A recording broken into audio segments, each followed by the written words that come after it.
अब आपको शिव महापुराण के मुताबिक एक खास उपाय बता रही हूँ। ये उपाय रात में करना है। इसकी एक कथा भी है, वो भी जानिए। इस उपाय को करने वाला और कथा को जानने वाला धनवान बनता है। छोटा सा उपाय है, शिवलिंग के पास रोज रात को लगाएं दीपक। पुराने समय से ही ऐसी परंपराएं हैं कि जिनका पालन करने पर सभी सुखों की प्राप्ति होती है। इन प्रथाओं का पालन न करने पर कई समस्याओं का सामना करना पड़ सकता है। शुभ फलों की प्राप्ति के लिए एक परंपरा है कि रोज रात के समय शिवलिंग के समक्ष दीपक लगाना चाहिए।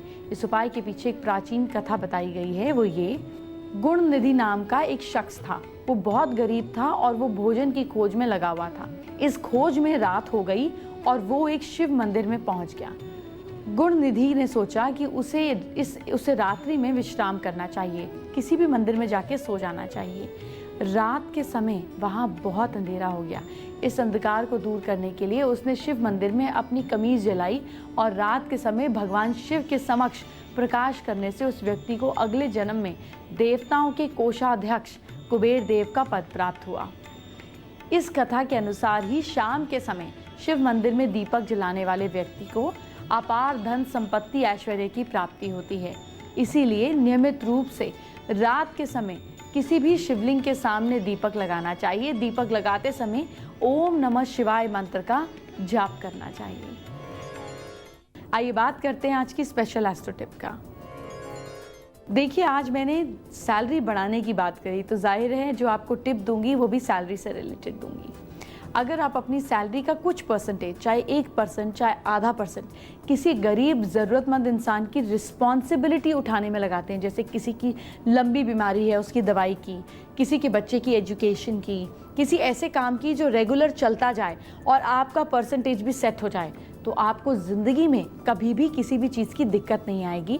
क्योंकि जब आप रिस्पॉन्सिबिलिटी से अपनी इनकम को शेयर करते हैं तो आपके पास कमी होने का सवाल ही नहीं आता। मेरी क्लास में आपका स्वागत है। आपकी हथेली में कुछ ऐसे निशान होते हैं जो शुभ होते हैं और कुछ ऐसे निशान होते हैं जो अशुभ होते हैं। आज आपको दोनों के बारे में बताने वाली हूँ। आप भी जान लीजिए आपकी हथेली में शुभ हो रहा है या अशुभ। हस्तरेखा के शुभ संकेत ये हैं कि अगर किसी व्यक्ति की हथेली में सूर्य रेखा से निकलकर कोई भी रेखा गुरु पर्वत की ओर जाती है तो वो सरकारी अधिकारी बनता है। यहाँ से रेखा यहाँ जाती है, इधर रिंग फिंगर से इंडेक्स फिंगर पर जाती है तो वो बड़ा अधिकारी बनता है। अगर हथेली में शुक्र पर्वत शुभ हो और इस पर अशुभ लक्षण ना हो तो उसकी सेहत अच्छी रहती है। ये एरिया साफ हो तो अच्छा रहता है। शुक्र पर्वत ये वाला जो पार्ट है ना, इसको कहते हैं। अगर यहाँ पे कोई कटपट के निशान नहीं है, जाल नहीं बनता है, क्रिस क्रॉस नहीं है, क्लीन और उठा हुआ एरिया है, तो ये बहुत अच्छा माना जाता है। अच्छी सेहत, अच्छी मेंटल हेल्थ को भी दिखाता है। शुक्र पर्वत के आसपास जीवन रेखा होकर अगर बुध पर्वत की ओर जाने वाली रेखा को स्वास्थ्य रेखा कहते हैं। मतलब ये जो कनेक्शन है इसको जो है स्वास्थ्य रेखा कहते हैं। बुध पर्वत सबसे छोटी उंगली के नीचे का हिस्सा होता है। नाखून एकदम साफ दिखाई देते हैं तो शुभ लक्षण है। अगर इस पर नाखूनों पर कोई भी दाग धब्बा निशान ना हो तो ये अच्छा लक्षण माना जाता है, लेकिन इस पर अगर कोई दाग धब्बा हो तो आपकी खराब सेहत की ओर इशारा करता है। अंगूठा मजबूत, लंबा, सुंदर हो और मस्तिष्क रेखा, ये जो डिवाइड करती है हाथ की लाइन, ये भी अच्छी हो तो नौकरी से ज़्यादा फायदा मिलता है। अब हस्तरेखा के अशुभ संकेत क्या हैं?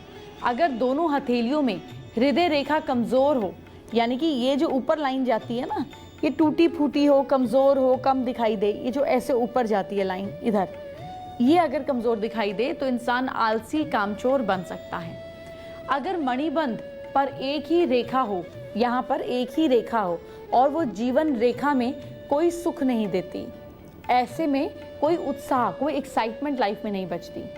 हथेली के दोनों मंगल पर्वत दबे हों, ये हिस्सा भी दबा हो और ये हिस्सा भी दबा हो, अंगूठे के बिल्कुल ऊपर ये हिस्सा भी दबा हो और ये इस इधर ऊपर का हिस्सा ये भी दबा हो, तो आपकी लाइफ में कोई उपलब्धि, कोई विल पावर वाला काम आप नहीं कर पाते।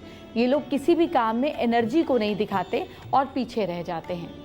किसी की हथेली में भाग्य रेखा के पास धन यानी कि प्लस का निशान हो, यहाँ पर भाग्य रेखा के पास प्लस का निशान हो तो ये लोग कष्ट प्राप्त करते हैं, यानी कि क्रॉस बन गया।